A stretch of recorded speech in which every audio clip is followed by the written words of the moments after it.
All right, so I'll just first introduce myself. My name is Michelle Stefano. I'm the Assistant Director for Maryland Traditions.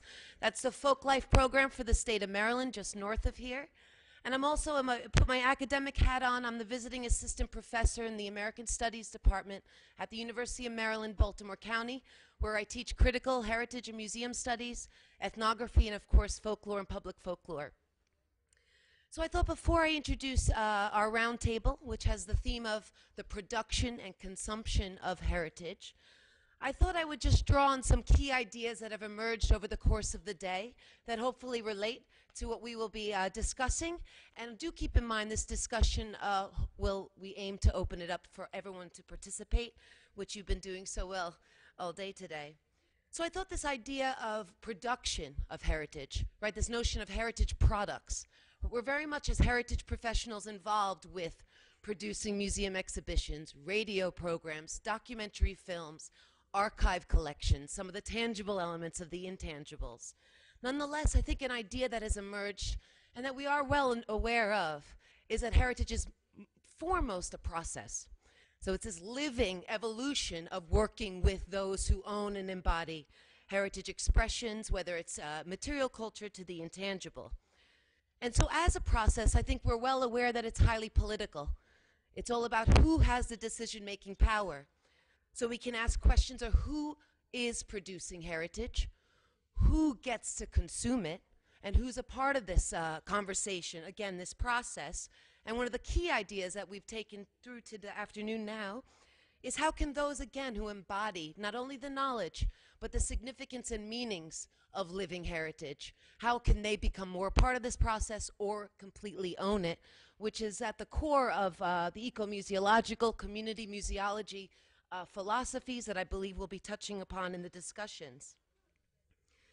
And so this decision-making power is not only about the identification, documentation, dissemination, display, promotion, safeguarding of heritage, but it's also taking a step back and realizing there's a lot of power that's exercised when defining heritage.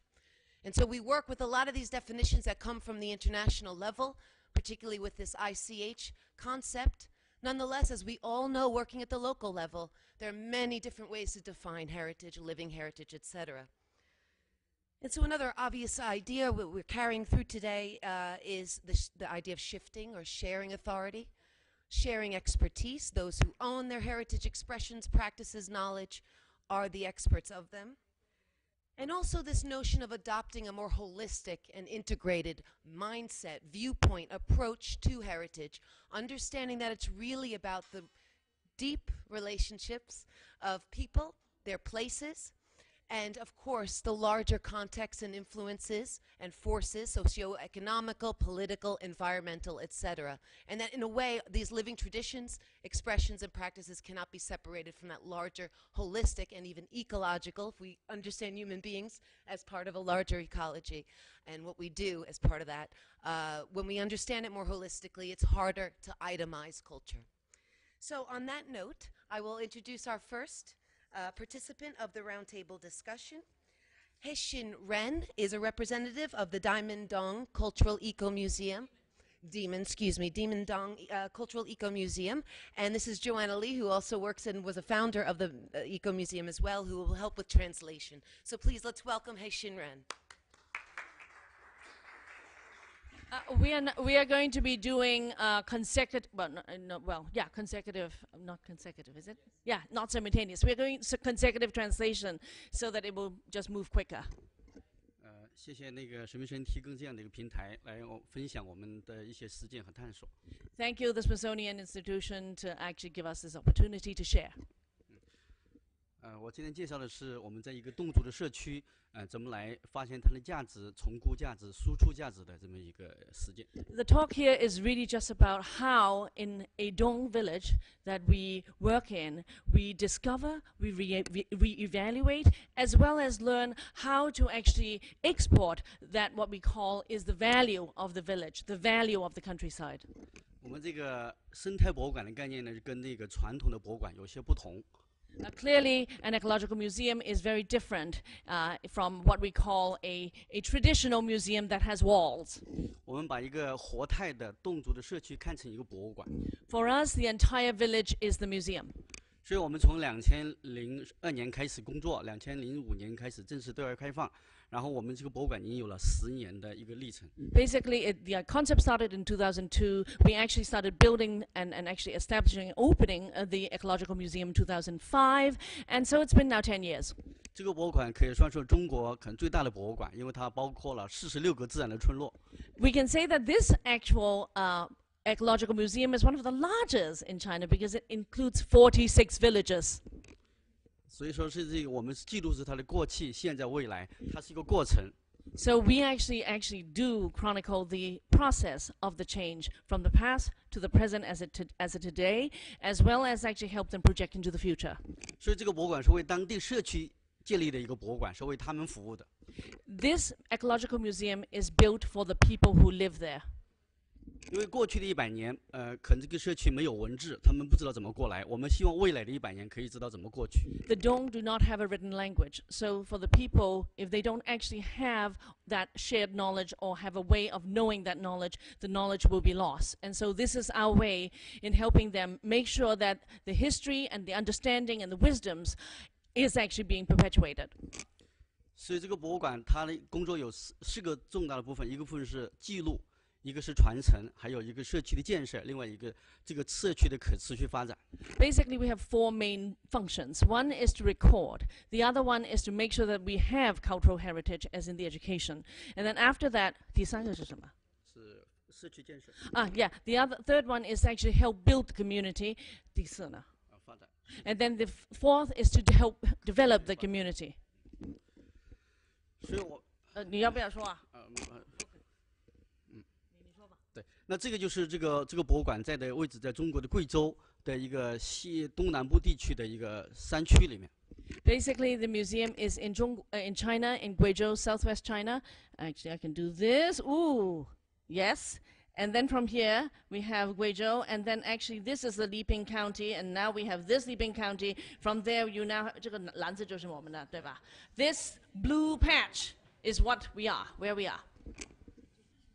那这是这个以这个社区中心这个地门这个侗寨里面有5个自然的村落，有500多户，3000多人。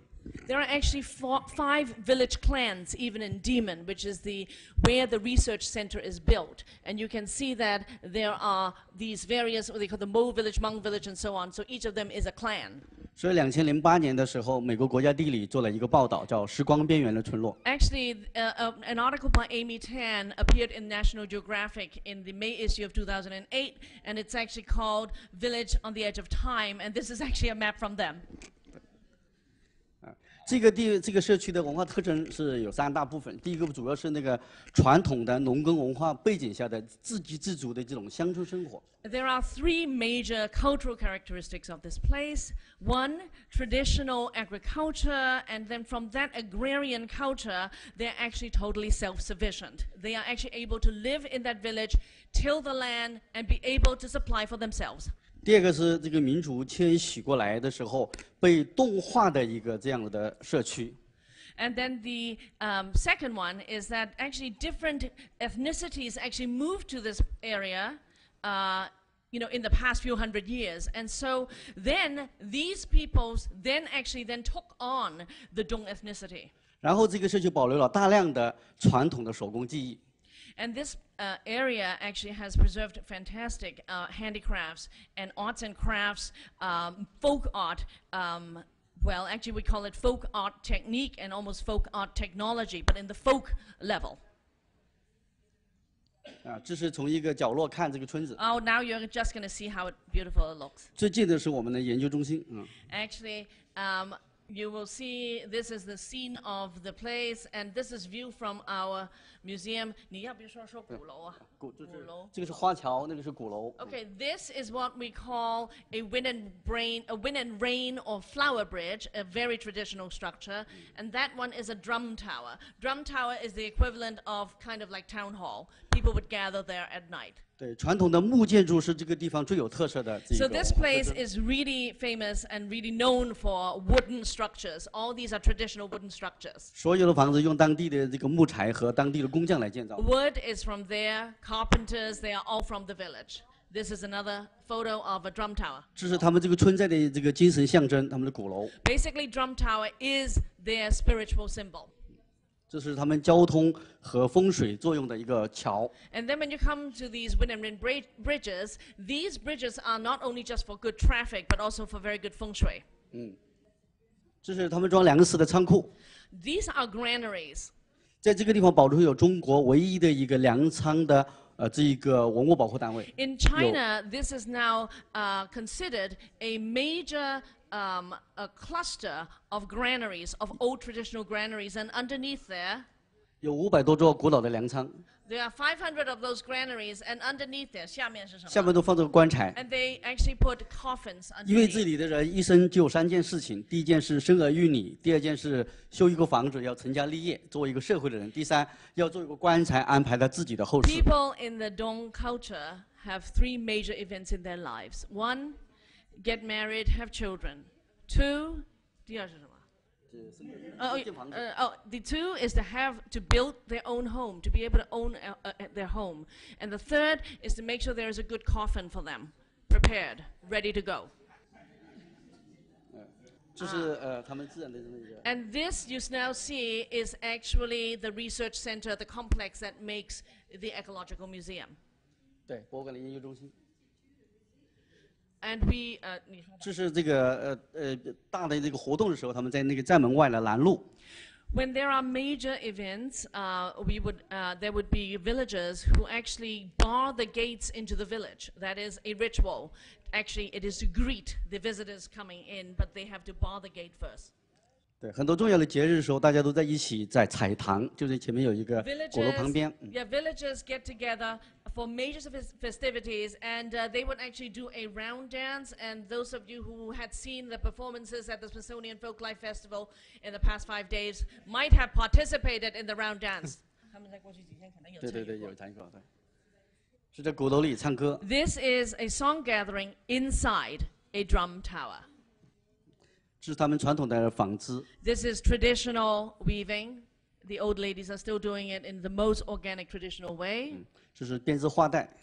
刚才跟乌克兰那个很像。 This is actually the making of these wonderful flower weaving belts. We call them flower belts.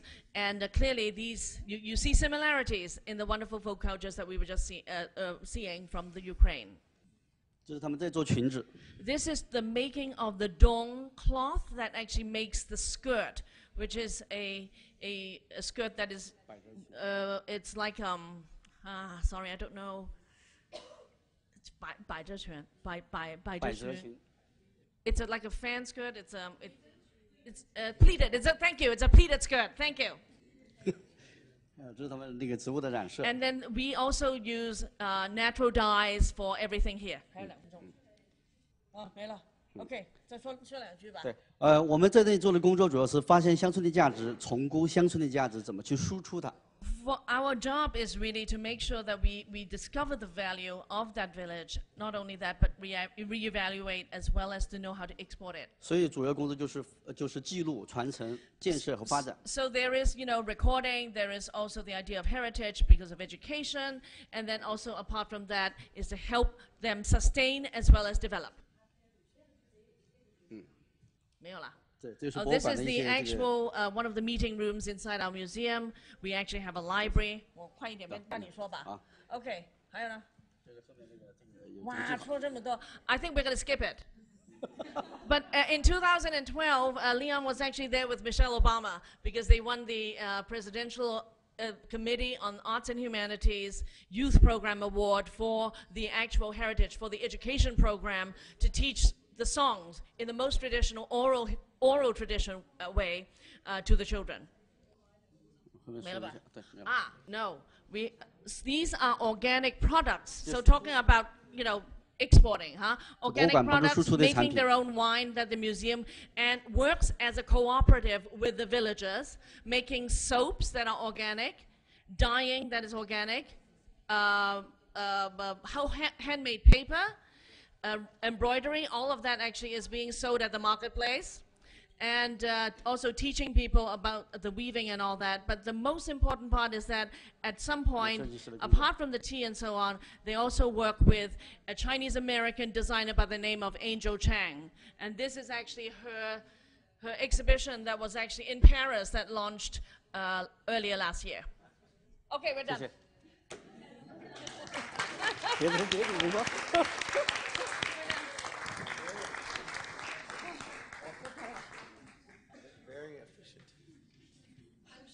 Lots of questions for them after this. Okay, so Lily, you're all right with your presentation? Okay. So next we have Lily Kharrazi, I know, from the Alliance for California Traditional Arts. I'd love everyone to introduce themselves however they'd like to give agency. So welcome, Lily.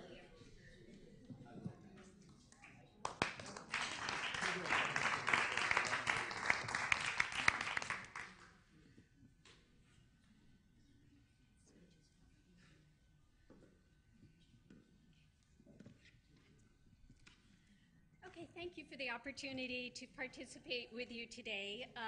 I've had the distinct privilege to work with ACTA for the last 9 years on the ground. Amy Kitchener, our executive director and co-founder, would have been here, but I'm happy to report, and for those of you and many of you who do know her, I'm happy to report that she is in Oaxaca, away from email, away from phone, and for someone who is the workaholic and visionary that she is, it's a good thing, let me tell you.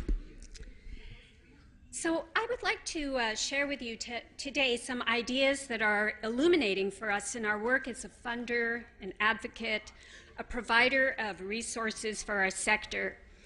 Since 1997, when a group of concerned artists and practitioners, advocates, and academics came together to address the lack of funding for folk and traditional artists, the seeds of our organization were planted.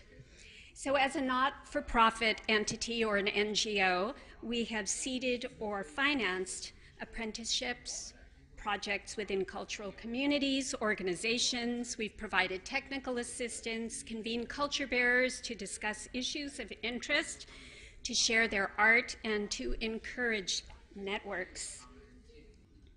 So here is some selected California facts, and they're very much selected.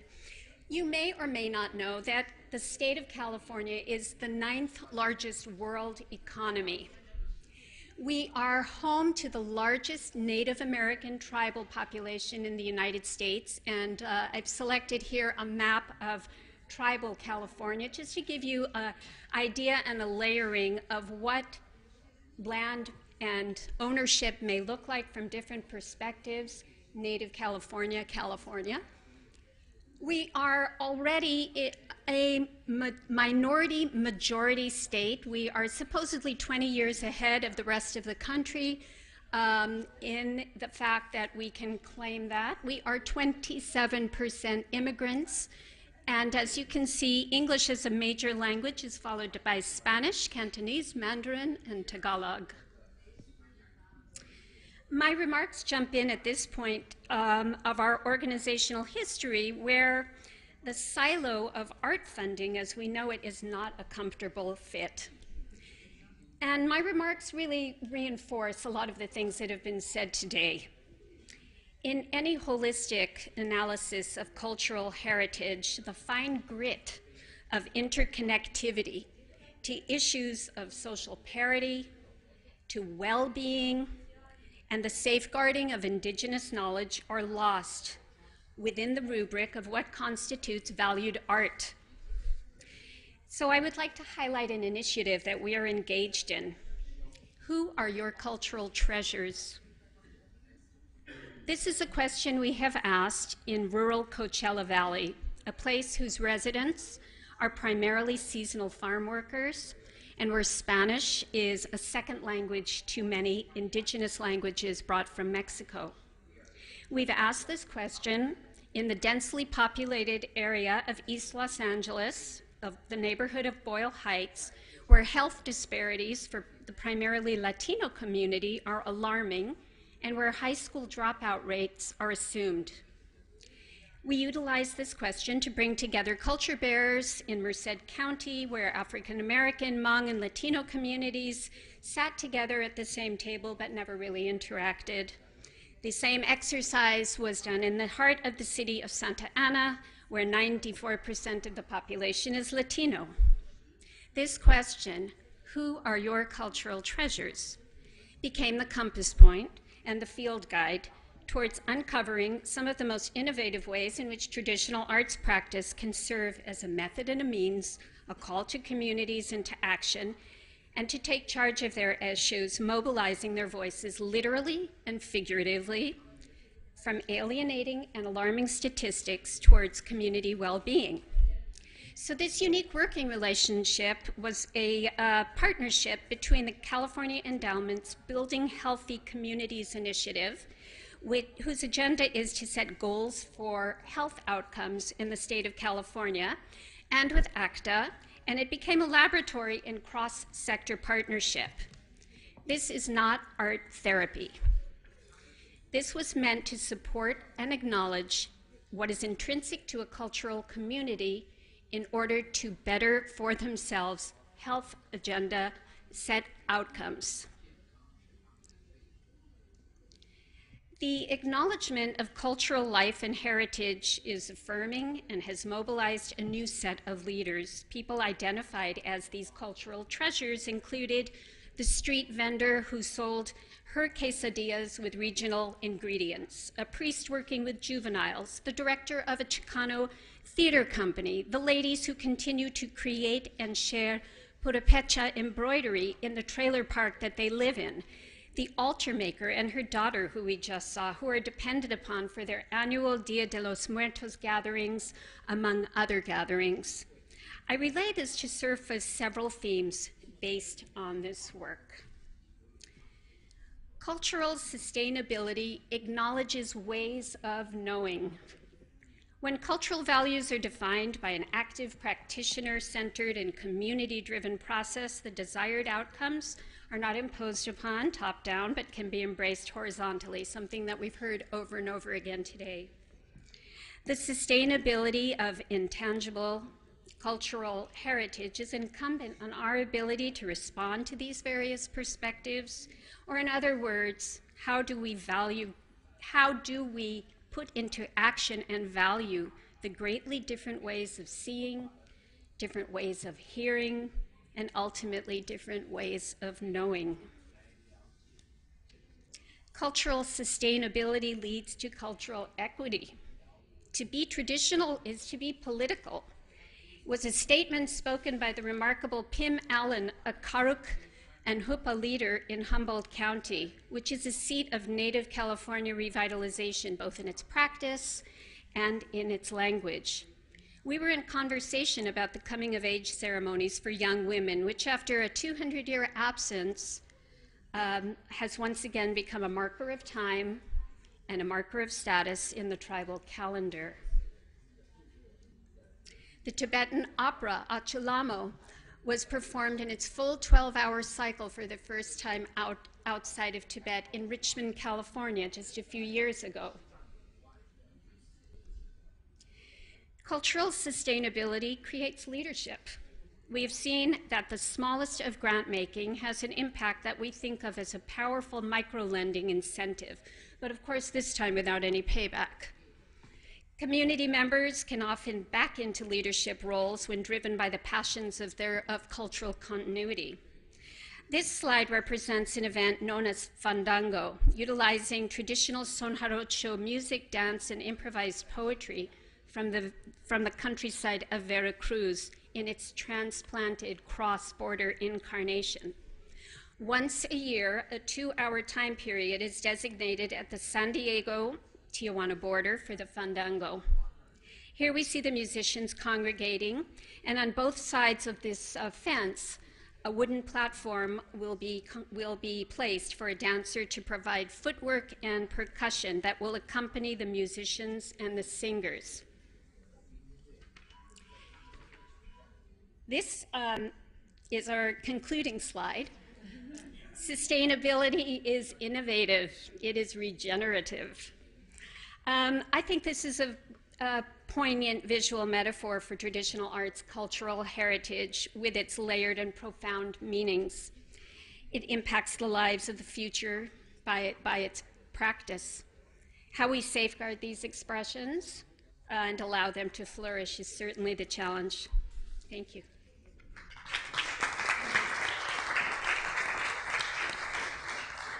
Thank you, Lily. Next is Dr. Nicholas Spitzer of American Roots. Okay. Actually, let's take this down. There he is, all right. Okay. Let's first get the...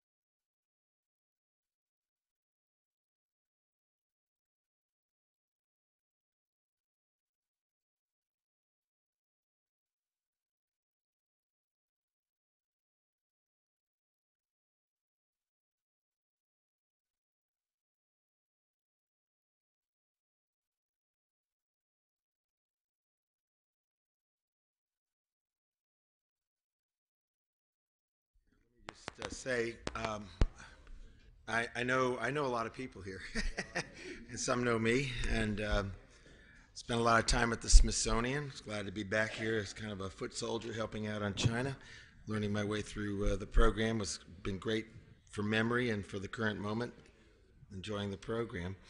But when I worked for the Smithsonian after leaving the Louisiana State folklore position in 1985 to 1990 as a federal, and then for 5 more years as an independent at the Smithsonian, independent producer, one of the things the Smithsonian gave me was a more worldly vision, and I was involved in what we considered at the time to be cultural touring, cultural exchange.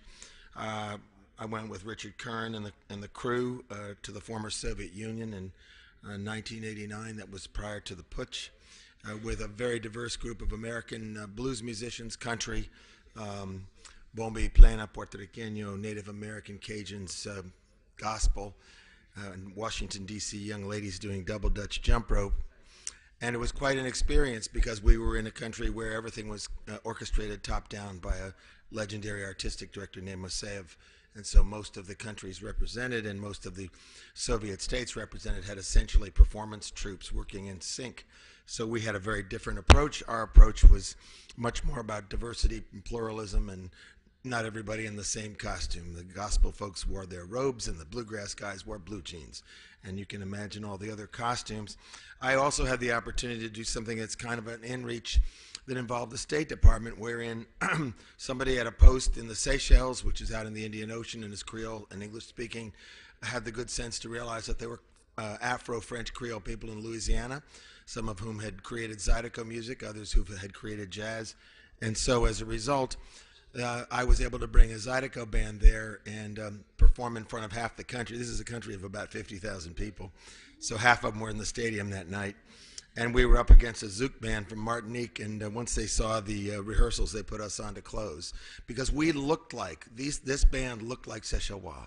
These were rural farmers, carpenters, workers, truck drivers, family band playing Zydeco music, the Afro-French music of Louisiana, and they treated us like huge stars from America, an America they had never imagined existed. It was incredibly powerful, and I carry that with me today. In 2008, Robert Barron and I were invited by folks at Beijing Normal University to come, and folks at Minsu, Chinese University of Nationalities in Beijing, to come, and also Peking University, and to speak on behalf of our book Public Folklore, our edited volume, had been translated into Mandarin by a graduate student. We found students extremely concerned about how public culture might be represented in China with regard to traditional culture, or what we call public folklore. And so began a journey of sorts. I'm not an Asianist, however, I do know something about policy and presentation.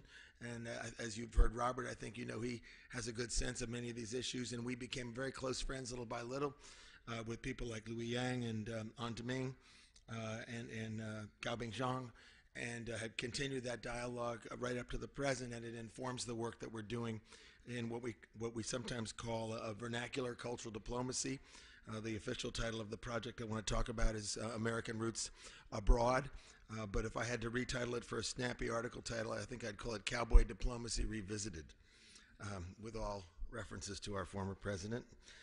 We bring cowboys. We don't act like the stereotypical Hollywood cowboys. We bring real cowboys to Inner Mongolia as part of what we've been trying to do. And so I just want to run you through a little bit of what we've got going on here and give you a sense of it. I do want to mention that this work that I've been doing is totally in tandem with Josh Kahn over here at Mid-Atlantic Arts, who many of you know as the programmer and booker and tour person from the National Council for Traditional Arts for many years, a rock-solid citizen, and we have enjoyed our travels together. I also want to recognize my graduate student, Chao Ringzhang, who's sitting here at the table. Raise your hand, Chao. And she's been just finishing her dissertation fieldwork on the role of cultural agency in the recovery of the earthquake in Sichuan, her native province near her city of Chengdu, and is presenting at the festival. And I'd be remiss if I didn't mention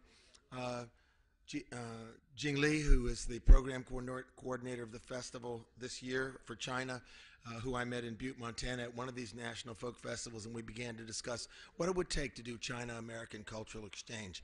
And she very firmly said to me, she thought anytime we brought Americans to China, we should have Chinese performers involved in the shows, somehow on the stages and in the workshops, and we have adhered to that model.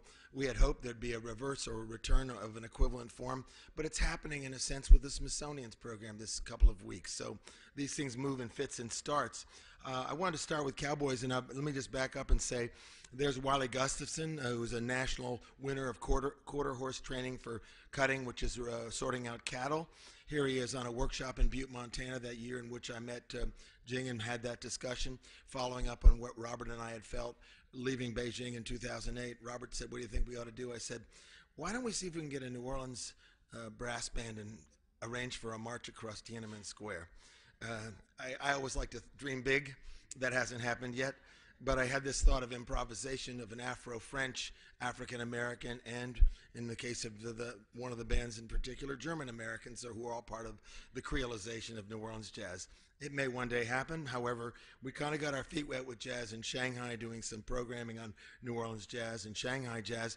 And then we moved on to cowboys finally in the September of 2013. So here's Wiley Gustafson, the great yodeler. If you've ever heard the Yahoo pitch, he's the guy that yodels Yahoo. That's a whole nother story. But he's also the son of a working cowboy. He sings old cowboy songs, honky-tonk and western swing. How good a person is he, in a multicultural situation? I almost got him going there. Well, here he is with an African-American cowboy presenting, and he's also presented with Indian cowboys in Butte, Montana. Here he is on stage. Sorry, it's a little shaky there. Let me bring that down and try that this way. Okay, I think I can do it better like this. Digital. So he can dance. He can wear contemporary cowboy clothes. He can play the guitar. He's a working cowboy. He works with other cowboys. He's beloved in the scene. He knows how to talk about it, and he can get right on stage and do this. So we thought he'd be real good to bring to Inner Mongolia. And we thought that maybe we could we could save on airfares with him. As you know, one of the big problems with all these kinds of travels is, getting the right airfare to China and back is just a huge hurdle for us. Let me readjust this thing one time. Sorry, guys.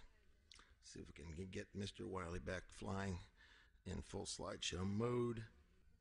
Of course, we all like this picture a lot. And it speaks to comedy. But landing on the ground in Hohhot, where there was a festival of herders and people protecting the grasslands and the concern for water, here's Wiley riding a local pony. They're a little small for his frame. Here are the guys getting ready to perform under the rubric of world music, which is a good rubric. You know, I came to the conclusion that what world music really is if you're in a nation, it's everybody else's music from outside the nation. So in China, cowboys are world music. I love that. It gives us a lot of room to run in. So we knew that the Inner Mongolians liked horses, so we figured, well, let's go ahead and project a few horses down at the festival. The wonderful band that's been performing, out of 12 songs the other day, 10 were about horses. So I thought, what do we have in common here? Let's not talk America and Inner Mongolia. Let's not talk Montana and Inner Mongolia. Let's talk about horses. Let's talk about the occupation, the riding, the songs about, and the lifestyle and comportment of the herdsmen and the cowboys, where they're both endangered, both in terms of Montana's grasslands and also out in Inner Mongolia. So here we are on stage with the band. Here's Wiley up in front of an audience that was about 10,000 a night in Hohhot.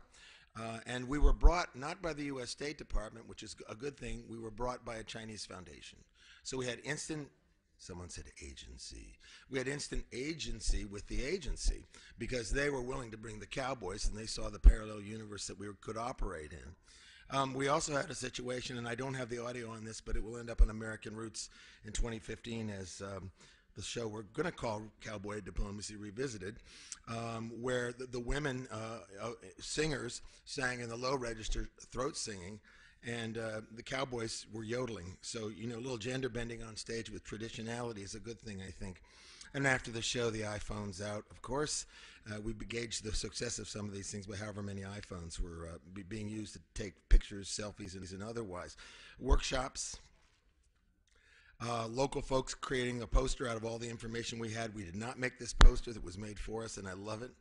And I won't go, we were calling it the Cowboy Kung Fu Comedy Poster. It's really wonderful to a lot of people. That was the first tour back in Beijing. Lovely contrast in style, which I think is important. Local news and outreach to China Daily News, and Wiley's Hometown Gazette wrote about it as well. So the discourse starts getting shared in the media. Some of the shows are much more in the embassy circuit of sort of a formality, and they funded some of that, the end of their big show in Beijing. Just quick mention of a Cajun band we took in April. Here they are playing or standing in front of the older party hall from the 50s, filled with Chairman Mao's exhortations to be a great citizen.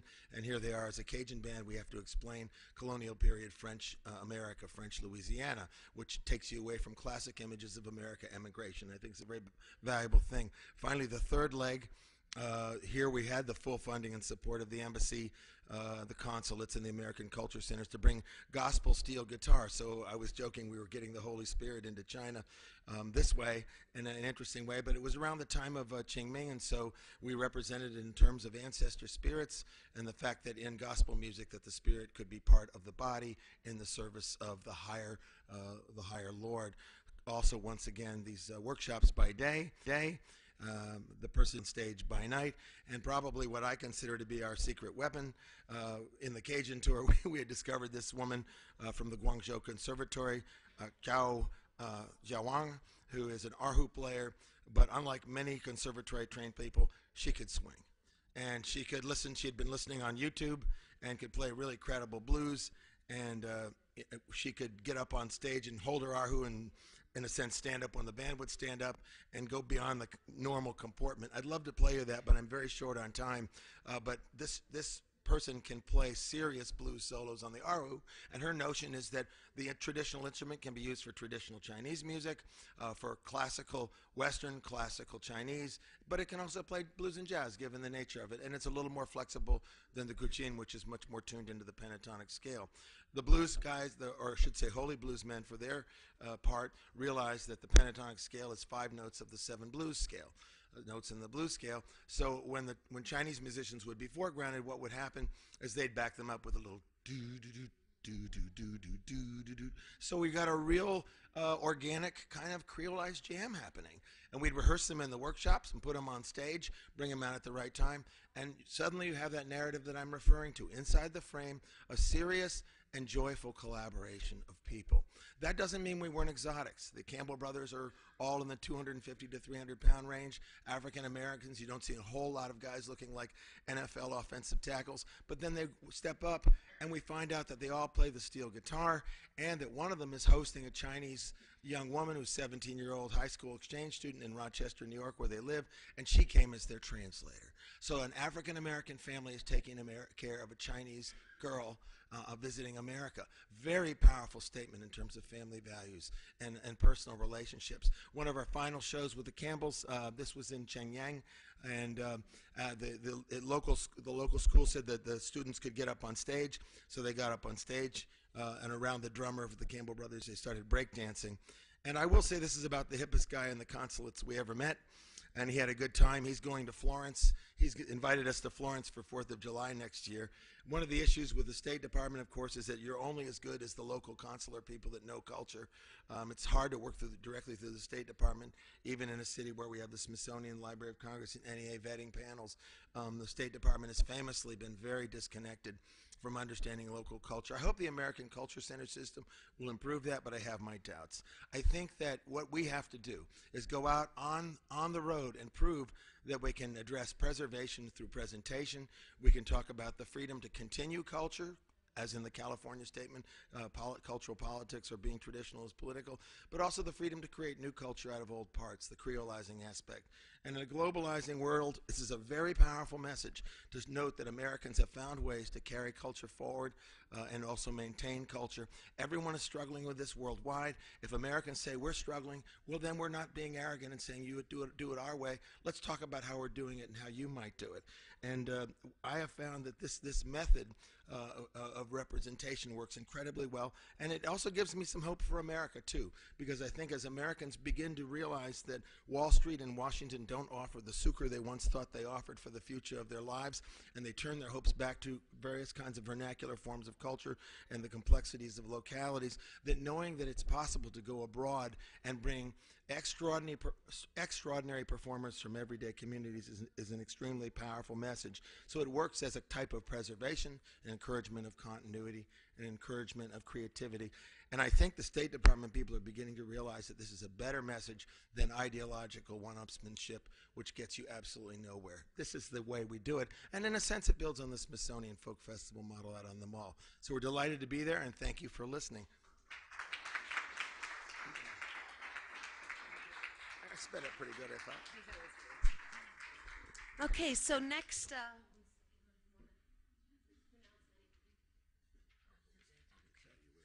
we have Dr. Marsha MacDowell of Michigan State University Museum and Dr. Kurt Dewhurst.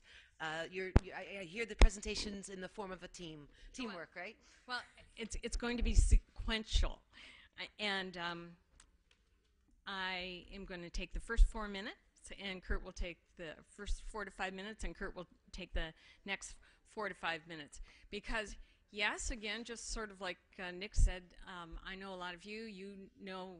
A lot of you know me and Kurt, and I just want to say, yes, we've worked together for 40 years, and we work on a lot of projects together. But we each have our own individual voice and projects. So with that, I'm going to talk about different things than Kurt is, though there will be some overlap. Okay, I just need to get hooked up here. Okay, cancel.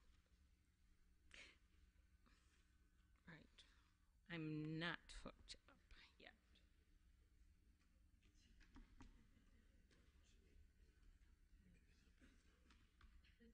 Okay.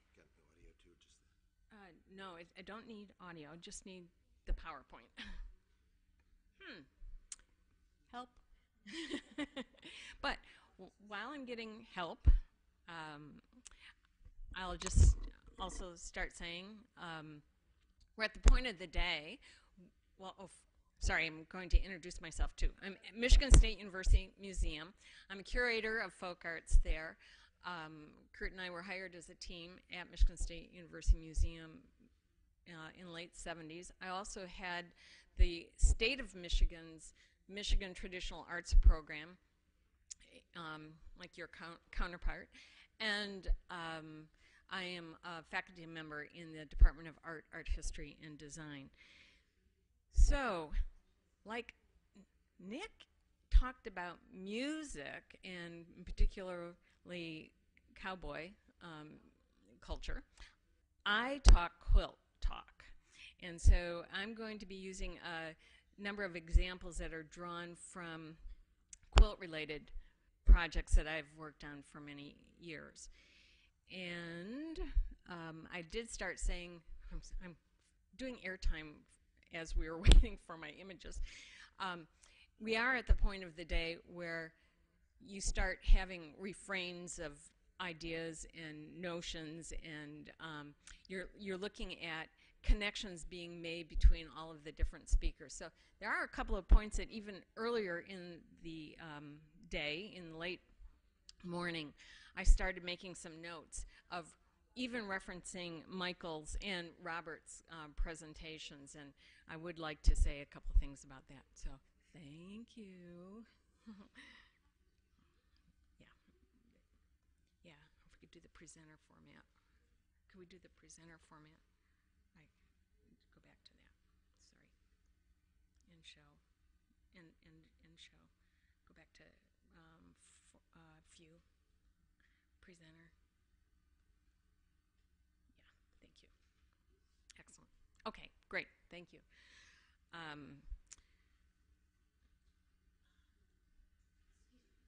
Oh, how?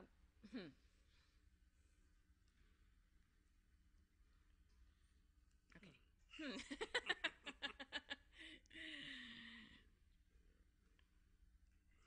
Okay, well, I'll continue to talk over this technical thing. Yay, all right, good. So at this point also, this panel is to create a roundtable of discussion and also to engender some interaction with all of you. And what I've got here is examples drawn from particular projects that I've worked on. The first is the sum of many parts, 25 American quilt makers in the 21st century, was actually also funded by the American Embassy in China. So the Southern Arts Federation and the Arts Midwest Arts Organization contracted Teresa Hollingsworth, folklorist at South Arts, and myself to select 25 quilt makers, contemporary quilt makers, whose work was sent to China and toured in the last 2 years at 5 different locations. In conjunction with that, there was a publication, and also there was an opportunity in every one of the venues that the exhibition went. Quilt makers and scholars came to those venues and were demonstrating, talking about their work, and then also interacting with local quilt makers. I had the good fortune of being able to be at 2 of those venues. And for me, as somebody who has studied quilts in the US for so many years, it was amazing to see the textiles that exist in China. It was just absolutely delightful. It was also interesting to see how many individuals were making quilts. And I learned from Mrs. Jin yesterday that she reckons there's 300,000 contemporary quilt makers. And we're not talking ethnic minorities. I mean, we're talking 300,000 individuals making contemporary quilts as we might know it in a Western sense. I also am currently now working, inspired by these visits, on with 3 museums in China to bring Chinese quilts to the U.S. so that we can have an opportunity to see those wonderful material arts here in this country. And then years ago, I worked on an exhibition with Kurt and with the National Museum of the American Indian on documenting Native American quilt making in this country. And who knew it went back 200 years? And yet we knew so very little about it a dozen years ago. Now we do. And then in 3 weeks, I will be in Johannesburg where for an exhibition opening of quilts, and I'll just come right to that, that 30 of them were made by South African contemporary quilt artists. 50 of them were made by members of the US-based organization called Women of Color Quilters Network. They've all been made in the last year. Even some of them were started before Nelson Mandela died. They're all tributes to Nelson Mandela, and they're all 36 by 36 inches. And what's interesting for me, and I just wanted to point out a couple of things here, is that in those 80 quilts, we've put them into an exhibition catalog in alpha order. You cannot tell who is a South African and who is an American quilter. And moreover, you can see all kinds of borrowings that have taken place, and I'll just point out a couple of things. The one by Hester Viles is based on conga cloth, not a South African cloth tradition. And you can see conga cloth in this festival. Julius Bremer, one of the 2 male quilt makers whose work is in this exhibition, he clothed Nelson Mandela in kente cloth. Again, not a South African textile. Fina Nkosi and Vangeli Zulu, they were influenced by an African American woman who visited one of their members of the Soweto Sisters quilting organization, who she met up with in London.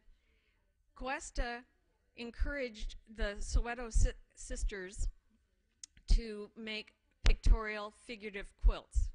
Hence, these 2 women in Johannesburg are now doing these figurative portraits of Mr. Mandela. And then Janet Waring has pieced this quilt called Madiba's Stars in a technique called English paper piecing, a kind of technique that was brought to South Africa by the Brits who arrived in the early 19th century. And then here's a couple of other quilts that are in this exhibition. And one is drawn from a famous photograph of Nelson Mandela, but he is wearing a shirt that has become his fashion symbol. And there was also then this quilt that doesn't show Nelson Mandela's portrait, but by the shirt, you know it is about Madiba. The maker of that shirt is a designer who is now having her authorship of that design for that shirt being contested. And then just a couple more. Quilts, African American quilts. Gee's Bend quilts became like a phenomenon. They were shown at the Whitney Museum, they were shown at the Corcoran Museum here, they were shown in major museums around the country, and suddenly that style of quilting became the icon for African American quilt styles. And in terms of the topic of this discussion about commodification and commercialization, popular marketing, you can find every item from coffee mugs to ties to floor covering made in that particular style. However, there are African American quilts of all styles. This just isolates and perpetuates that one style is it. Hawaiian quilts. If you go to Hawaii, and this is one of the things we learned in our To Honor and Comfort exhibition and research, you can find stores that are dedicated to selling Hawaiian quilts, big quilts and pillows and everything decorated with quilts. All of them are made in China and the Philippines. Amish. Amish are famous for that diamond in a square pattern, the deep, rich colors. Well, Hmong, who've come to this country, have collaborated now with Amish, and they make together quilts that look like that one that says, "I am the rose of Sharon." And yet they also collaborate on quilts that are made like the diamond in a square. Is it Hmong? Is it Amish, or both? Or is it neither? I direct a digital repository of quilt information that makes accessible the grassroots documentation that has been done by thousands of women in the U.S. And we are now expanding that digital repository to include quilts from other places. And yesterday I added the slide. I just did a search in that repository for what do we have in 55,000 records that are Chinese. This is what came up, including this quilt that is a reproduction that got the Smithsonian in a lot of trouble, maybe 15 years ago, 20 years ago, where the Smithsonian packaged or contracted with Chinese manufacturers to reproduce 4 quilts out of the Museum of History here. And one of them was this quilt that's famous, made by Harriet Powers, an African-American woman. And I can tell you thousands of women protested, and the Smithsonian ceased and desisted. Yeah, let me go quickly. So anyway, I'm coming back now. I'll just let you read this. I won't go through it, but because of want of time. But I think coming round to, again, the refrains of the things that we're hearing today, I think just even in the small sampling of quilts and quilt-related projects, we can see a number of these issues coming forward. And I will come back then also to one thing I raised earlier in a session, and I think the whole issue of understanding indigenous knowledge systems and the pedagogy involved in, who is a master artist or master artist teacher, what makes Vera so good at being able to pass on what her knowledge is to another generation or to other people. I think we need to pay more attention to understanding the qualities of good teachers in the transmitting of their knowledge. And lastly, in the Eco Museum, there was an image of one person who had a woman who had a yellow gold towel turban, terry cloth towel turban. And I visited an Eco Museum where all of the women in the village wore pink flowered terry cloth head wraps. And I think it was an interesting juxtaposition with Vera showing us her incredible artistry of Ukrainian head wraps. And it makes me curious, and I'll leave this as a question on how you are dealing with the terry cloth head wraps and what has that replaced in terms of folk arts skills and knowledge. So thank you. Yeah.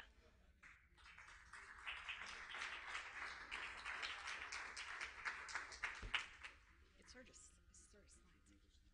No, it's the end one.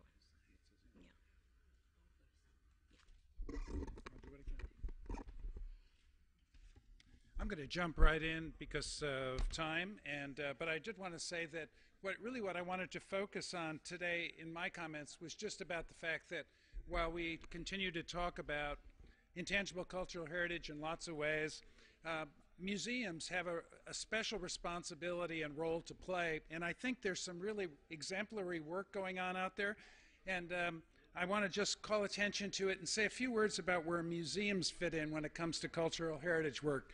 And like Marsha, I'm not going to take you through this, but we're kind of in a unique position, I think, somewhat, in that we've had sustained work in our careers in Africa and now in China. And so it's given us some special insights, I think, and I'm sure when Sally called, partially it was for that reason. what I wanted to share with you to begin with is just, this was actually Tim Lloyd this morning was talking about the American Folklore Society, China Folklore Society partnership, and the cultural heritage and intangible cultural heritage forums we've had. And at this particular one, I remember we were reaching a point of discussion about this time of day, and I know here I am standing between you and dinner tonight, so I'll keep moving through this idea. But I remember we reached a point when we were comparing China to the United States when it comes to ICH policy and practice. And we too came to the point where we talked about China as being centralized. The scale of activity is massive. The commitment to ICH is extraordinary. And we started to compare it to a bear. And many of our Chinese colleagues said it's like riding a moving bear at a very fast pace. And so the question was, well, what do you say about American? What animal epitomizes the American experience that's decentralized, frenetic, project-focused, is more like riding a chicken?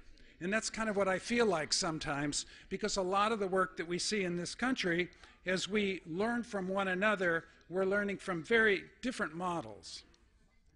So some of the issues, and I'm not going to speak to all of them because some of them have come up in the course of the day, but the big picture issues that we're facing in terms of creating interfaces here, we've talked about connecting the tangible and intangible. I want to say, kind of like Tony was referring to earlier, in museums, you can't paint museums in one big picture. And I know museums are sometimes viewed as the enemy for intangible cultural heritage preservation. But in fact, there's extraordinary work going on in eco-museums. There are pockets of great work going on around the world, and museums are reinventing themselves and rethinking their role. But one of the big issues that keeps coming up is how do you balance your investment in facilities, the kind of money we spend, where we put our time, with community engagement. And also this great need to move beyond what I sometimes refer to as the edifice complex, where museums describe themselves by the size of their quality. They equate to the size of their building, down to the square footage, or the size of their collection, where in fact I think we're coming to think differently about the museum as the kind of way it serves its community as the indicator of excellence. And that's something that we see happening around the world, and I think the intangible cultural heritage is contributing to that discussion. Also, the object fetishization or fetishism is shifting a great deal. I'm very happy to see that. I think we share many of those ideas here today. We've talked about the conflict between academic and local knowledge, but I also think that as we go forward, we need to think more about strategies for local control, community participation, and the preservation and presentation. And to that end, some of the kinds of lessons we've learned and lessons we've lived over the years now in working together on these issues is that this probably one of the most important thing that happens when you compare China right now and our experience and our lessons that we've learned to places like South Africa. In China, we're seeing right now this extraordinary commitment, as I mentioned, to ICH, where in fact the head of the Ministry of Culture will stand at a meeting and say that we're opening one museum a day in China right now. One museum a day. Also that ICH in China, they're building right now, many people may not be aware of this, in Beijing, 3 museums in a new complex, a National Intangible Cultural Heritage Museum, a new National Museum of Chinese Craft, and a new Chinese Museum of Ecology. Major commitments to edifice, but also hopefully intangible cultural heritage to go along with that. In South Africa, after the end of apartheid, there was a big push back against the colonial museum system to create what were called legacy museums, and they're popping up all over.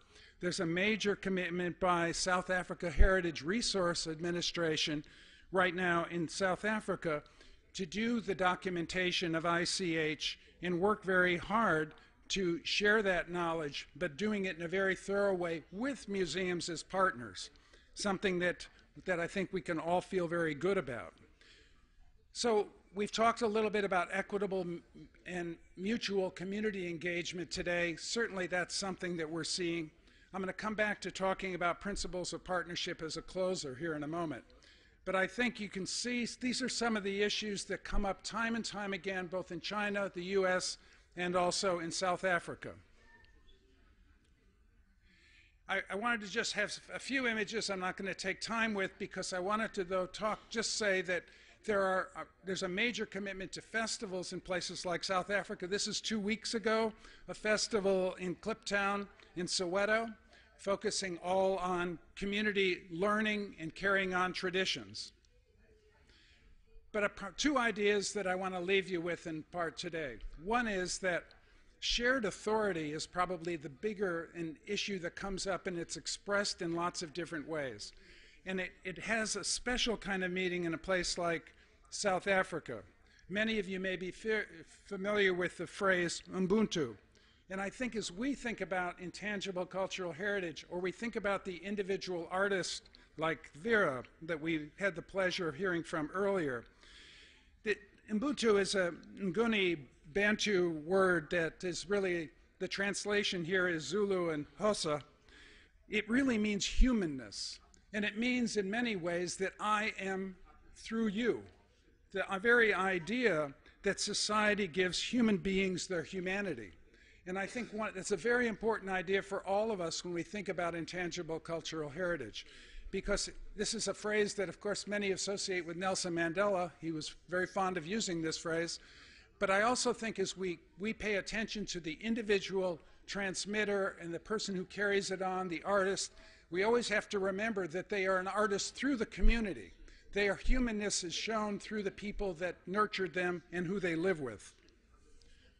And so I think the keys to shared authority are developing a common language and conceptual framework, clear boundaries and expectations when we work together on projects, patience, something that we need more and more of as we do our work, commitment to sustained relationships, and an honest assessment of collaboration. I'm going to close with something that we've been working on for a number of years. I'm not going to take you all the way down this, but one of the things we've learned in working in collaborative partnerships with communities is that we often have to begin by talking together about what we expect from each other when we work with communities. Robert spoke about this in many ways this morning, the idea of mutual approaches, equity, and so we have developed something called principles of partnership that we use virtually every project we're working with, and often that gets redefined with the communities we work with. But a good bit of this comes back to, I think, the larger question when it comes to lessons learned from intangible cultural heritage work. I think we have a lot to learn about how we do our work. And frankly, it's often much easier to talk about these things than to do it on the ground. And so these are lessons, not only lessons learned, but lessons lived. And I think it would be mistaken to say there's not conflict and friction throughout this process, but a commitment to sustained long-term work and deep engagement. We can make a difference, and I'm seeing great progress around the world in museums. And I urge you, as places around the world are reinventing the very idea of the museum, they're choosing not to even call themselves museums, but they're making a difference. And I'm hopeful that they'll play a major role as we talk about intangible cultural policy and practice in the years to come. Thanks for your time.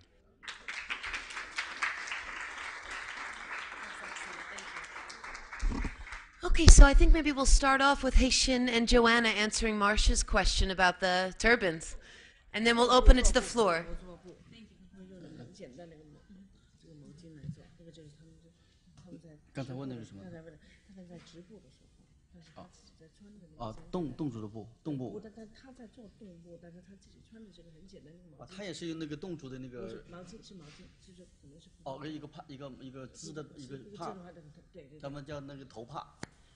They just call it as a handkerchief. I mean, it is something that they just. 但是他做那个是肯定是在工厂里面买的。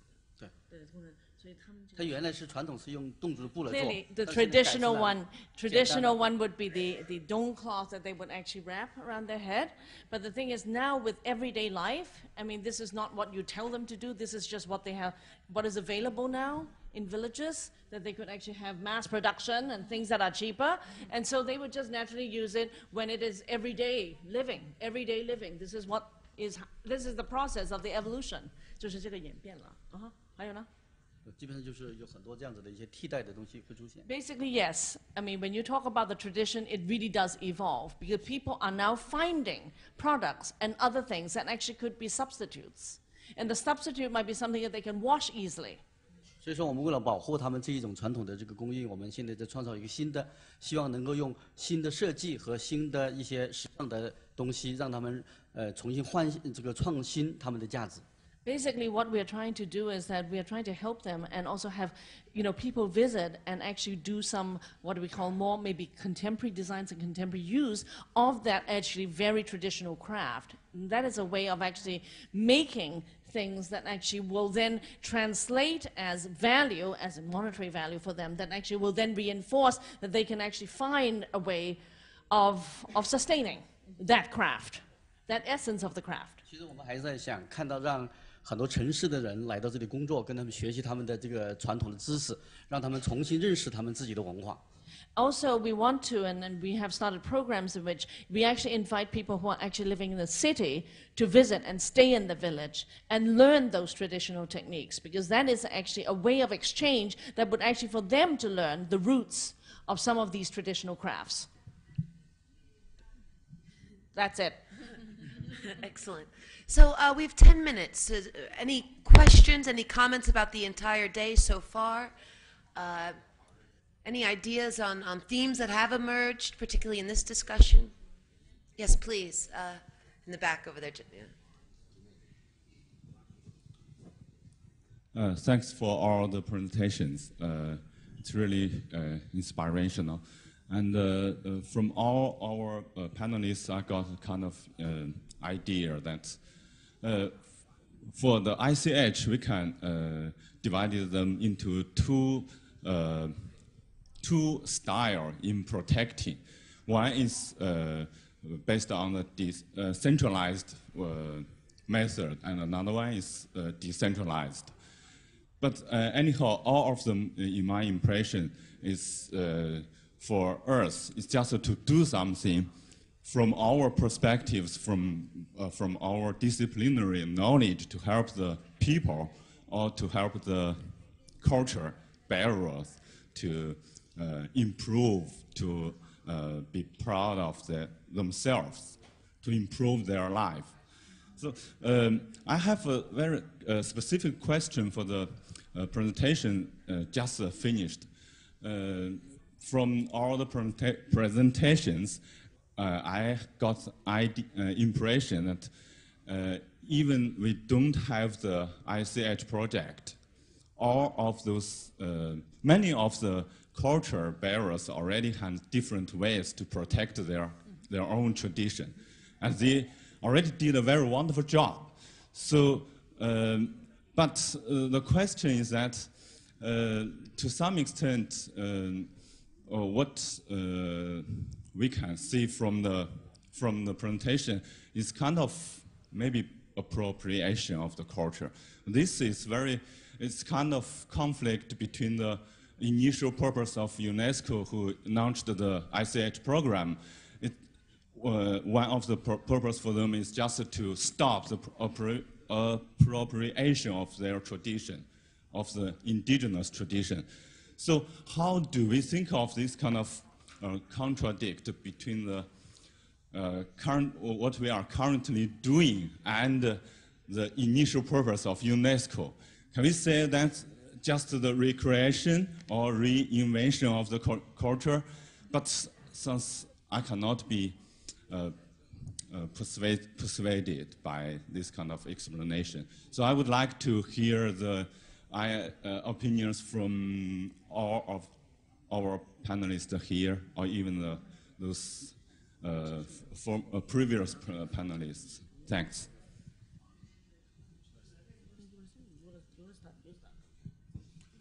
Well, of course, I'm sensitive to the fact that we're presenting American music in China, and I think what we've tried to do is carry the message that continuity of culture is powerful and important, but new creativities are also powerful and important, and that by bringing the continuities as well as the new creativities into a broader public discourse through presentation, teaching, and obviously the tours, and in the case of my work on public radio worldwide, we're able to give voice to just those contradictions and encourage communities to work through those contradictions. And if I had 1 minute, I would, before this is over, I will play the blues solo of the young woman that I spoke of with the Campbell brothers, because she is dedicated to the conservatory, dedicated to Chinese classical music, interpretation of tradition, Western classical, but she wants to play blues and jazz too, and she doesn't see them as contradictory. She sees them as a part of her total development as an artist. So I think to some degree, a lot of what we do is encouraging people within collectives, individuals within collectives, to have the kind of agency and hope to deal with the complexities of life that we all feel that are contradictory between conservation and continuity and creativity.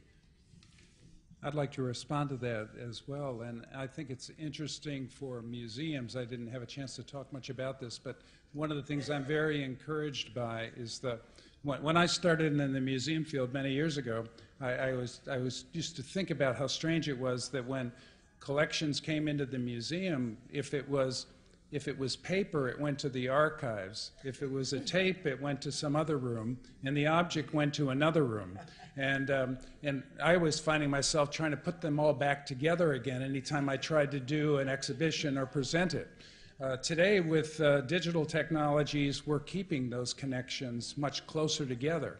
And so rather than, and many museums are learning that they have to do much more documentation, but they're also inviting the public to come in, or the communities to come in and reinterpret. And this participatory approach toward giving meaning to collections is extraordinary shift in power sharing. But the other part, the example I would use, though, in South Africa that we found was very, it surprised me, but after a while I thought, well, of course, why did we think this would be anything different?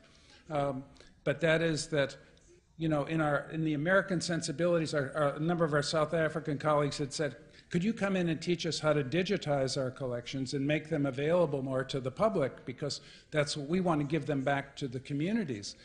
But immediately after, so we said, well, we can teach you, we can share our skills, not so much teach, but learn from each other what's working.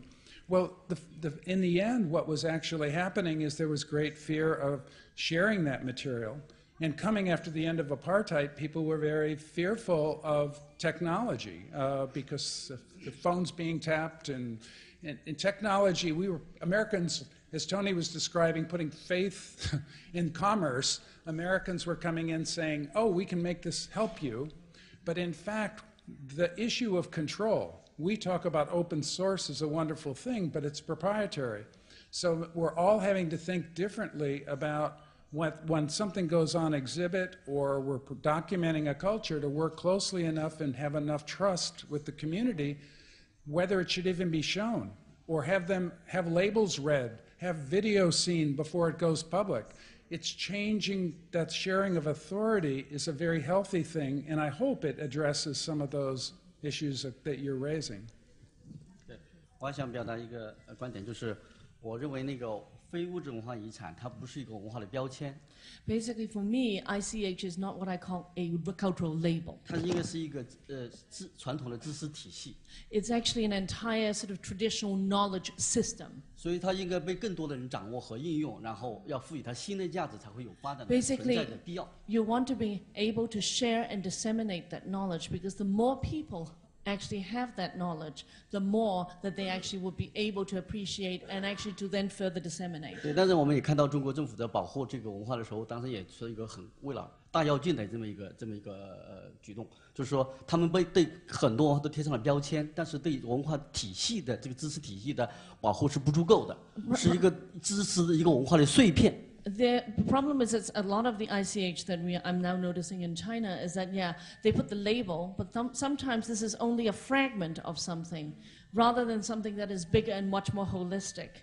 So all these little fragments, in the end, they're not actually giving you that full picture. 所以我们的博物馆是希望把这种公众知识重新重新放到这个社区里面去，让他们重新。你要告诉他们你是非政府的组织。I think we forgot to tell you this is actually an NGO. 我们这个博物馆是一个非盈利的一个民办的一个博物馆。This is an NGO. This is actually not set up by the government. 所以我们希望把这个知识交还给社区，让他们重新焕发新机。Our idea is to really to gather the knowledge and actually to have a way of putting it in a system and be able to give it back to the actual community where we collected the information. Okay, Robert. Well, I was initially going to say something about the relationship to tangible and intangible, but I'd like to say something about appropriation. Creativity is important. Ideas are borrowed all the time, and this is important to creativity. Yet there are examples of misappropriation which are egregious and dangerous, such as biopiracy with traditional genetic knowledge, which has been appropriated by large pharmaceutical communities without compensation to the communities of origin, and ritual knowledge, where sacred objects and sacred knowledge lose their efficacy because they're appropriated by others. I think that there's certainly examples of that with Australian Aborigines and Native Americans. But I'll say what I was originally going to say, if I may, very quickly, that I'm glad, Kurt, that you brought up the issue of the relationship of the tangible to the intangible, and scholarship about heritage.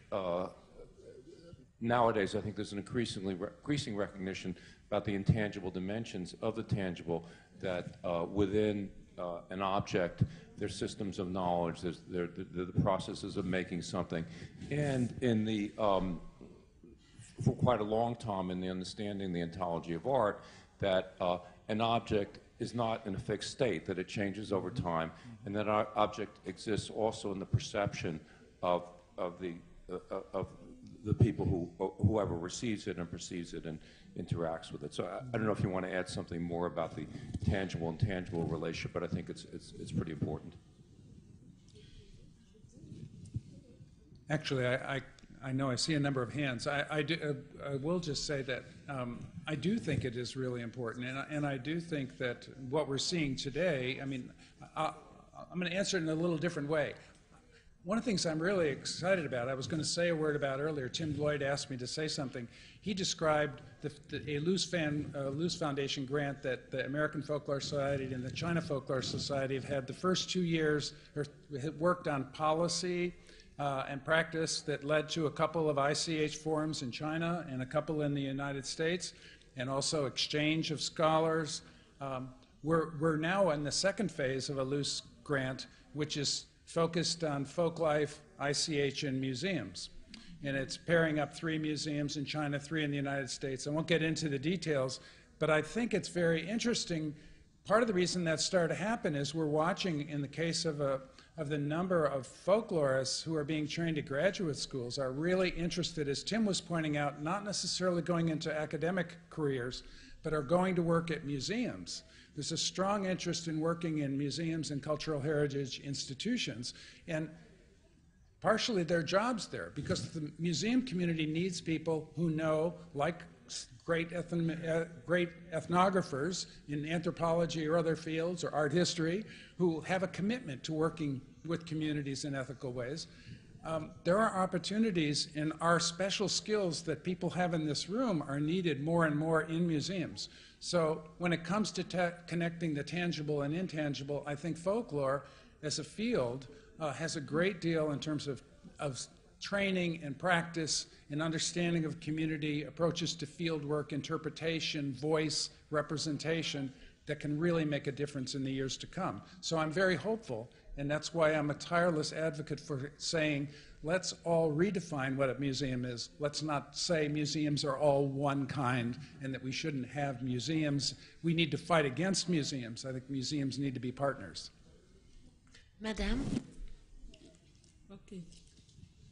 Je vous remercie. Je m'appelle Ramatoulaye Niang, je viens du Sénégal. Je voudrais tout d'abord remercier la Smithsonian Institution et toutes ces personnalités qui se sont activées pour que je puisse être présente à cette importante manifestation. Bon, First of all, I'd like to say thank you. My name is Hamatou Linya. I'm from Senegal. First of all, I'd like to thank the Smithsonian Institution and all the people who went to great effort to make it possible for me to be here. Donc nous, au Sénégal, on a eu la chance d'avoir très tôt un président. Le premier président qui a fondé la nation sénégalaise était un homme de culture. Son credo a toujours été la culture au début et à la fin du développement. La culture s'enracinait d'abord avant de s'ouvrir, et il a très tôt, dès les années 60, parlé du banquet de l'universel qui serait le rendez-vous du donner et du recevoir.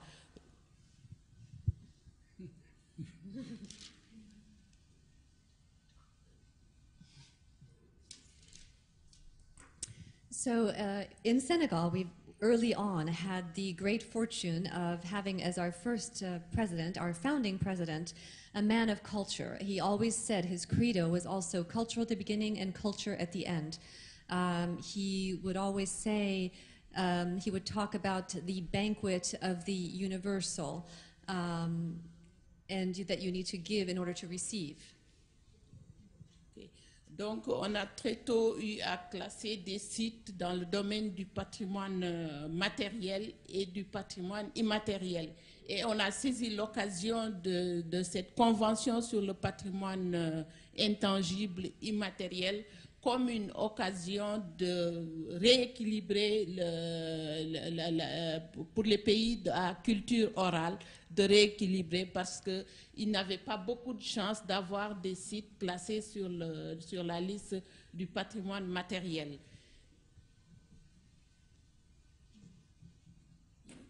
And so from very early on, we started to categorize tangible elements of our heritage as part of that tangible heritage. And we took the occasion of the Convention on Intangible Cultural Heritage as an occasion to, or an opportunity to rebalance oral tradition and oral culture, because up to that point there had not been much opportunity to really register that as part of our heritage. Donc on a adopté donc ces conventions de l'UNESCO, et on a déjà sur la liste du patrimoine immatériel 2 sites classés. Donc le Kankouran qu'on a classé en binational avec la Gambie, avec qui on partage un patrimoine culturel. Donc on a eu à classer le Kankouran avec la Gambie, qui est un pays voisin. Et on a classé aussi le Khoi, qui est aussi un rite d'initiation du patrimoine sérère. Ça aussi, on l'a classé sur la liste du patrimoine immatériel, intangible. On a d'autres... So far, we have been able to add 2 sites to this intangible category after having adopted the UNESCO Convention. The first is the Kankouran, which is binational heritage with Gambia, a cultural heritage that we share with that country, which is a bordering country, and the Hoi, which is a rite, an initiation rite, that we have also classified in this category of intangible heritage. On a également adopté le système des trésors humains vivants, dont on a parlé tout à l'heure d'ailleurs, pour les gens qui sont reconnus d'une certaine compétence. Donc on les classait sur la liste des trésors humains vivants. Et on a déjà eu à classer certaines personnes dans ce système. Mais bon... We have also adopted this living human treasure system, which was mentioned earlier, and we've already had occasion to register certain people with certain skills under that category. Au-delà de ces sites classés, on a un important fonds qui a été inventorié depuis les années 68. Donc on a inventorié, on les a numérisés, mais moi la question que je voudrais poser à l'assistance, c'est que la culture est dynamique. Il y a même au-delà, il y a une population qui est au-delà des frontières. Il y a la diaspora, les gens bougent, donc il y a la diaspora.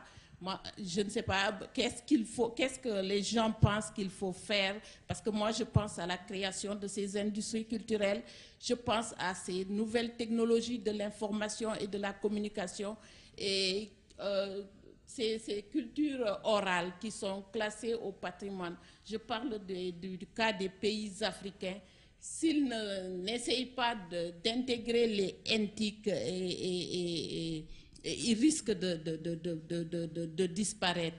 Parce que le classement au niveau de l'UNESCO n'est pas éternel, c'est un classement qui peut être éphémère, on a été classé, mais on peut être déclassé aussi.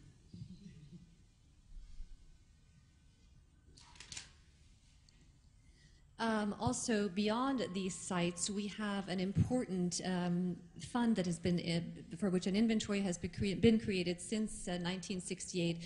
It's now been digitized. But the question I have is the following. Culture is dynamic and populations move beyond their borders. There's diaspora, people move. And what do you do? I'm thinking about the creation of this industry of culture, of this new information systems and the culture of information.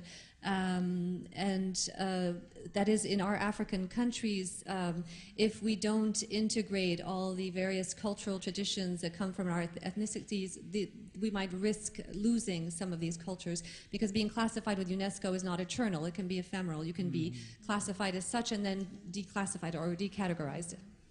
Et je voudrais terminer, bon, j'ai déjà été très longue, mais je voudrais terminer parce que la culture, le patrimoine, on ne peut pas obliger une communauté de sauvegarder un patrimoine s'il ne tire pas quelque chose de ses valeurs, de ses savoirs, de ses savoir-faire.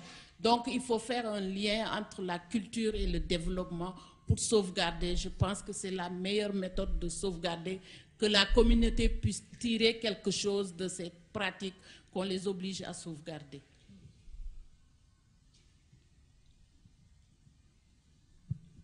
I know I've spoken for a very long time, but I wanted to just say one last thing, that in order for this cultural heritage to be preserved and for the community to safeguard this heritage, we need to establish some value that the community gets from safeguarding their culture, establish a link between development and this safeguarding of the culture. I think that's the best way to perpetuate these cultures and to safeguard them. Merci beaucoup. Je n'ose pas oublier les interprètes qui m'ont, sans qui je serais un élément mort dans ce. I cannot forget the interpreters, without whom I would not be able to participate in these proceedings. Okay, we have time just for one quick response, and that's it. You know, I would like to say something. It's so interesting being from the outback of California, which is such a complicated place, that, you know, as a handle and a pedagogy of intangible cultural heritage, you know, I'm thinking, what would it mean if some of the cultural communities received that themselves? Well, in the sense of bringing that last slide and the fandango that happens at the border to your attention, we're talking about communities that have no space, that have no institution, that are dealing with issues of immigration and recognition or non-recognition as even people that have a voice. And you know, seeing over and over again that groups of people or cultural communities rising up to create that own ephemeral, intangible, quite intangible space is a place of such strong self-value and self-valuation, so that at the end, those designations may or may not help. But certainly we're seeing it as a very decentralized way of gaining access and power. And that's from the experience that we've seen. All right, thank you so much to all our panelists and to all of you as well. And now may I welcome to the podium, oh, not yet, not yet. We will very soon welcome to the podium James Counts Early, the Smithsonian's Director of Cultural Heritage Policy. But first, in the spirit of bringing things back where they belong in the spirit of ownership and agency, I would like to invite our Maasai guests up for a very brief moment of cultural repatriation. Please, John. He has a wonderful story that I think you will all enjoy hearing.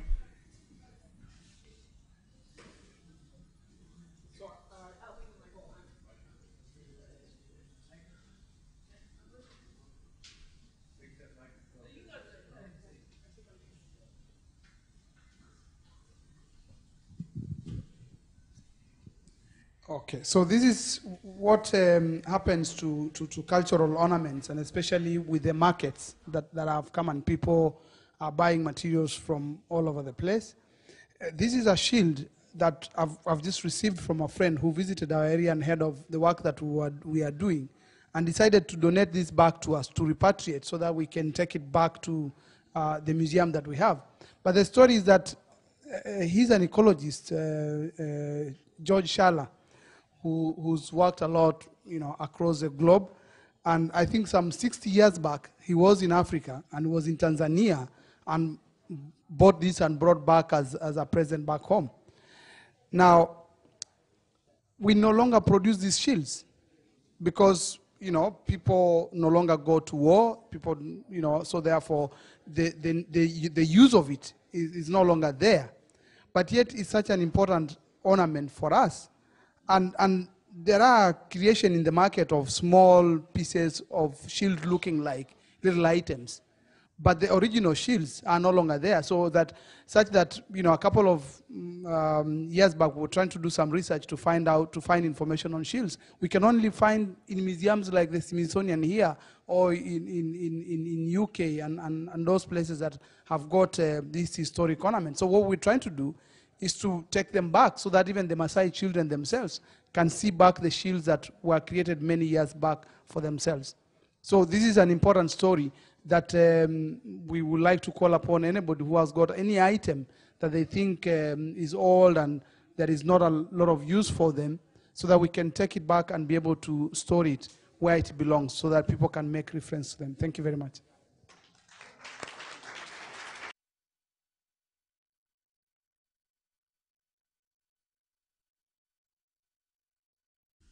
Good afternoon.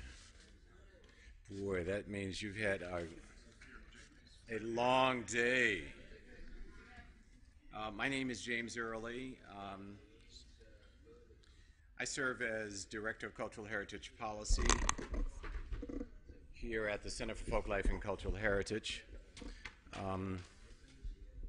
It's been a long day, and I've been asked to make remarks. This is not a summary, but they are remarks. I'm ever mindful of a comment that I hear Doudou Dimen, who is Senegalese, worked for many years in UNESCO, make. He, among many endeavors, was key to the UNESCO Slave Route Project, the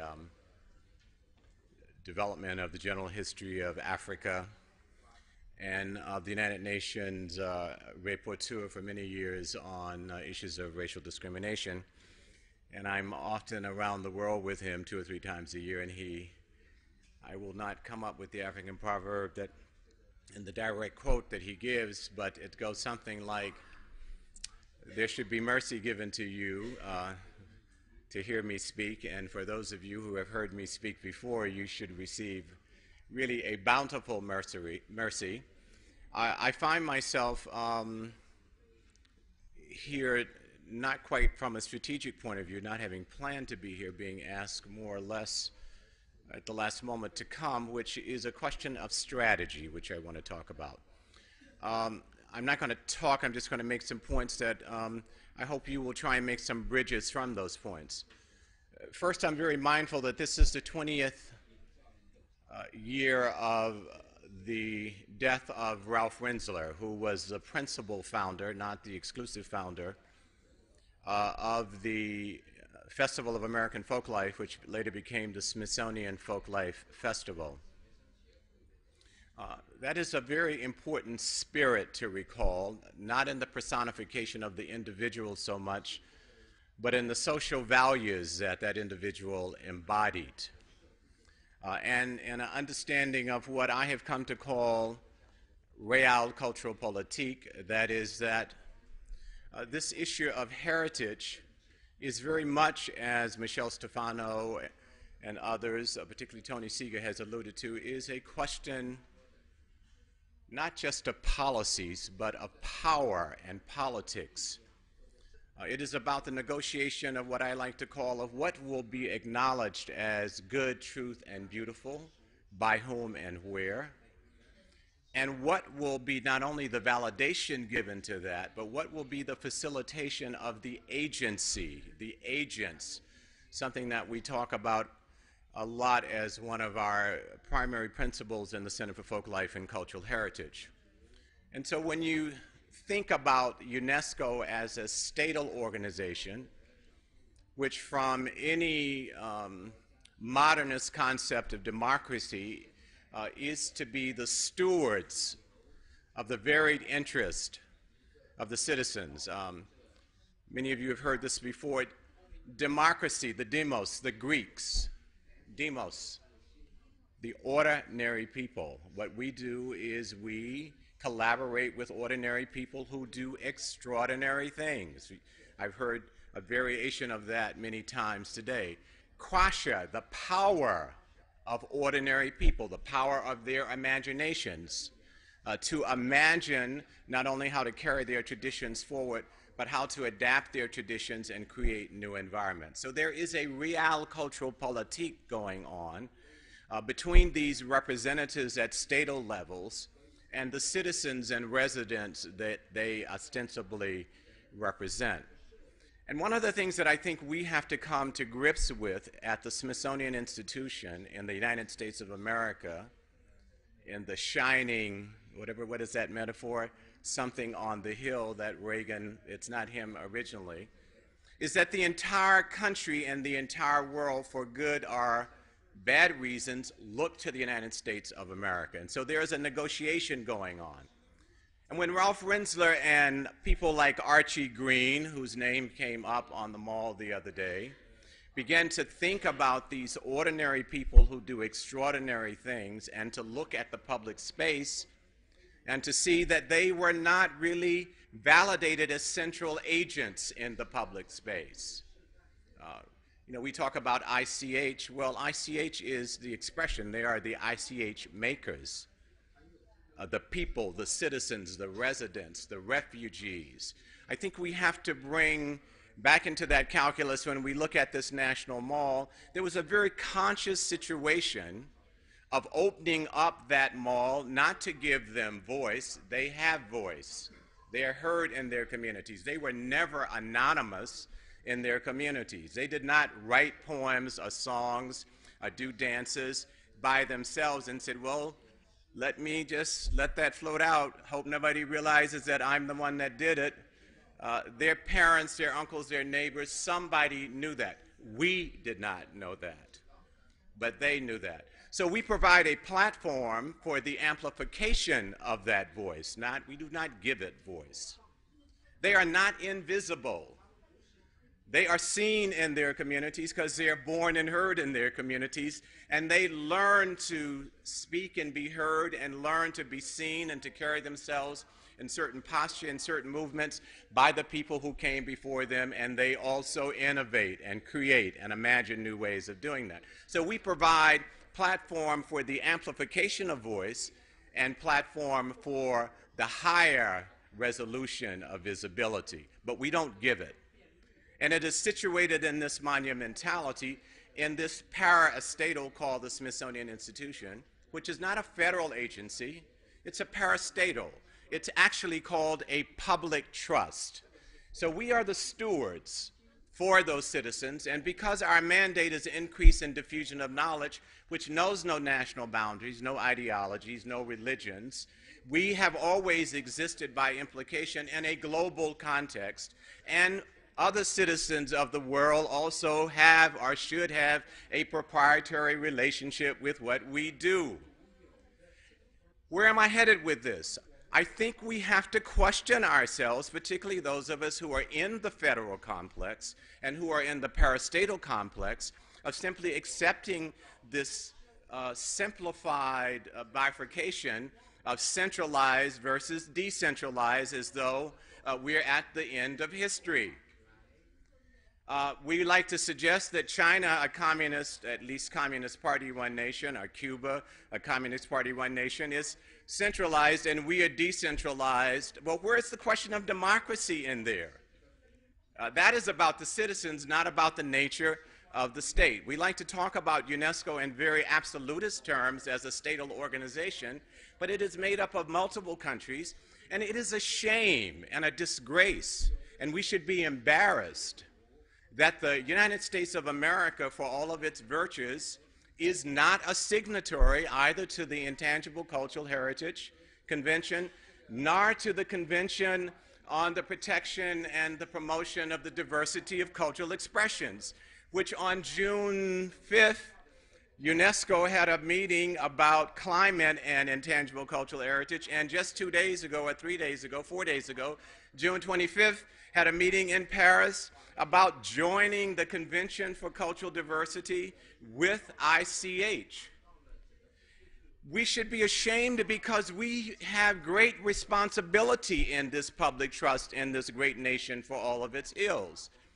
Not only can we help to bring validation to these mediations and show that good leadership, good stewardship, is by engaging in dialogue and debate, not standing outside of dialogue and debate and saying, this is what we do in the United States in our decentralized way, and the rest of you go your way. We hold a great public trust, both nationally and globally, for those of us who have the privilege to be stewards here. So I want us to think about how to get beyond the simple acceptance of centralization and decentralization and figure out problematics. How do we move the United States government to be involved in the world community of debate and negotiation of new standards and not just sit back and talk about we are decentralized? How do we move the State Department and its lawyers, and you, many of you in this room, we've known each other, as has been pointed out, for at least 40 years, some of us. We know when we sit around those meetings, the State Department lawyers are there saying, no, but that might invade an existing treaty, which is about what Tony Seeger brought up about the marketplace, which they see as the ultimate arbiter. These are good people, honest people, but who have a legacy of a marketplace policy. We have to use our leverage to mediate that and stop taking this neutralist stance. I'd like for you to think about that going forward. I was thinking about Nelson Mandela, whose legacy is becoming very complicated. And it is very interesting how in these material cultural expressions, there he is as a paradise figure, and someone who I truly admire. But we have to deal with the fact that South Africa is in worse condition today than it was when they overcame apartheid because of policies, not in the personification of Nelson Mandela, but he was the personified part of that social agreement and compromise that was made. And the very people who are making that are still the most impoverished, the most disregarded. And I think we as cultural workers have to figure out how we get into that. Terminology. We are, under the leadership of Michael Mason, entering a new period, and I hope that this meeting, as was pointed out by Richard Curran, which took place 15 years ago to this date, will open up for all of us the kinds of issues that Michael is raising, and that is, how can we have influence? Not just we sitting here at the Smithsonian, we are but mere stewards. We are connected to you. Nick Spitzer, who, like James Early, raised a lot of hell when he was at the Folklife Center. We need that hell raised again because we need that kind of debate to help us get the best out of our proposition. So as the Center for Folklife and Cultural Heritage moves along with this new strategic plan, which we have asked the AFS to allow us with others to put forth, not as an exhibition of what we're doing, but as an invitation to building the networks of networks with which we have to build, it seems to me, with communities around the world. There's 7 billion people on this planet. And we have to be very, very careful of talking about our specialized projects. The wonderful little threads that we are sewing. But there's a whole cloth out there called globalization, and we have to interrogate why was it that UNESCO raised the boogie bear of globalization. They were very judicious in not elaborating on what that meant, but it goes to Tony's point. It is the marketplace. We have to get into that discussion as cultural workers. So I haven't not looked at my screen. I had a number of other things I would like to say, but I'm sure I'm exhausting my 10 minutes and probably pushing your patience to some degree.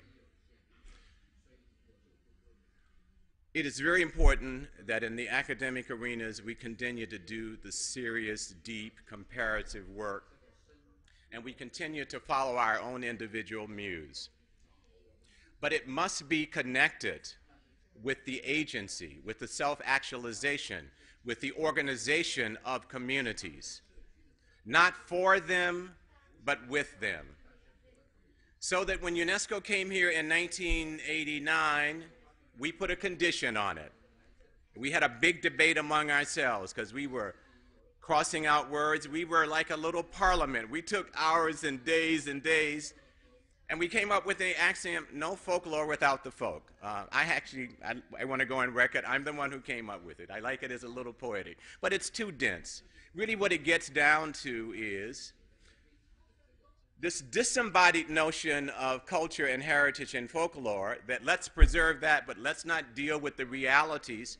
So we have to re-socialize ourselves, and we condition with UNESCO, you must bring, as someone else in here has said, and our sister from California just raised it again, the folk must come in, the cultural bearers. We must learn, particularly with this new generation of students over the next quarter of century, of how to work together. It was very awkward having people from community there because we have our own socialization in the university, and it's very important.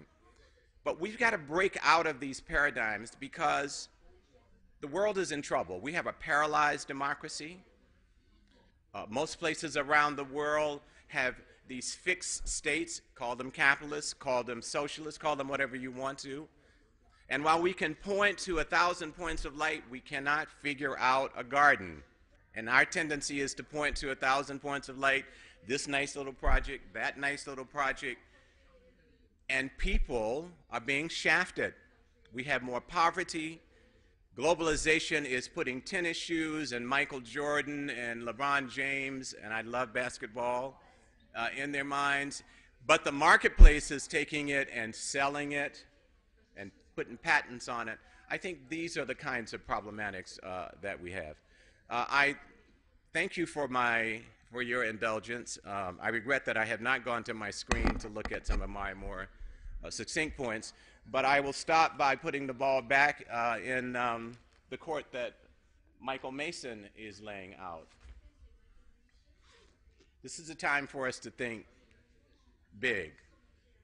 This is a time for us to be very careful about being wedded to our history. We should not give up our history.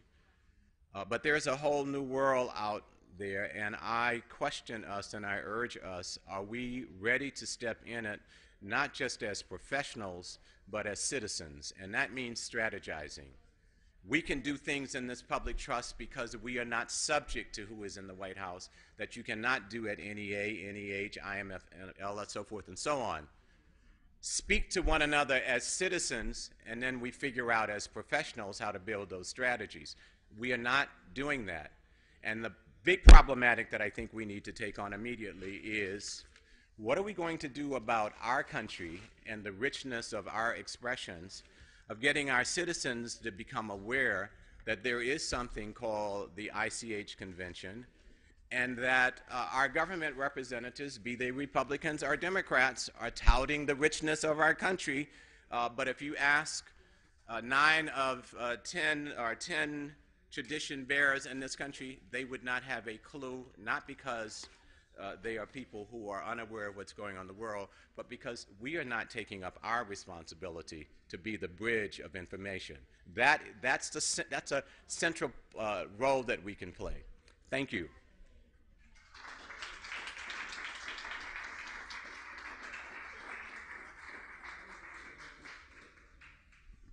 Thank you, James, for those words, the reminders, and the call to action. And thank you to all of you for a very invigorating day, an exhausting day, but an invigorating one as well. Two small points of housekeeping. Please leave your release forms on the table, and those of you who took the shuttle van here from the hotel can catch the same shuttle van back home again at the Constitution side entrance between 5:30 and 5:45. And please, I do hope that this is just the beginning of the conversation and that we can all continue this in the days and weeks and years ahead. Thank you all.